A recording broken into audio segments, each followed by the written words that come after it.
ধরেন 50 বছর আগে আমাদের কুকরিতে কুমির ছিল। এই যে কাউমি মাদ্রাসাটা আছে, ওই কাউমি মাদ্রাসাটার লগে যদি একটা খাল দেন, দুই সাইডে একটা হলো ফাঁকা রাস্তা, একটা হলো কাঁচা রাস্তা, তো বড় হুজুর ওই হেদিক দিয়া ওই খালটার ভিতরে আপনার ধরো কুমির ছিল। আমি আমরা সোবান ডাক্তারের দাদি রে আমরা চাল ধুতে গেছি, তারও লেগে গেছে। নেওয়ার পর আমরা ছোটো আসছিলাম, আমরা দূরে গেছি কান্দাকাটি করে ফোলা মানে, তো অনেক কুমিরের কাছে কান্দাকাটি করেছে যে আমার একটু আমার একটু শেষ দেখাও। তখন আমরা হগাডুক একটু দেখাইছি, বুঝলেন? কুমিরে এই হগাডুক দেখাইছে, দেখানোর পর ওই হেয়ারপর নিয়ে গেছে। এই যে এখানে যে অনেক আমরা বসে রয়েছি, এখানে পানি আছিল অনেক, এখানে আমরা 70-80 হাত পানি আছিল এই জায়গায়। ও আচ্ছা, আস্তে আস্তে তারপরে চল।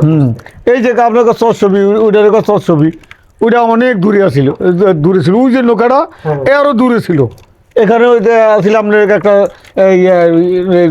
নদী আছিল, বুঝলেন? ওইটা ভাঙিয়ে গেছে, ভাঙতে ভাঙতে এদিকে চাপছে, এমন তো এটা মিশিয়ে গেছে। এই যে আপনার এই যে নারকেল বাগান, ওই যে টাওয়ারটা দেন, ওই যে ইয়াটা আছে বিল্ডিংটা, ওইখানে আসছিলাম লিচকি চর, ওইখানে ছিল লিচকি চর। আর এমন তো ধরেন মরিয়া সাফি লইয়া গেছে। এই কুকি মুকি কত বছর বয়স হবে এই যে চর?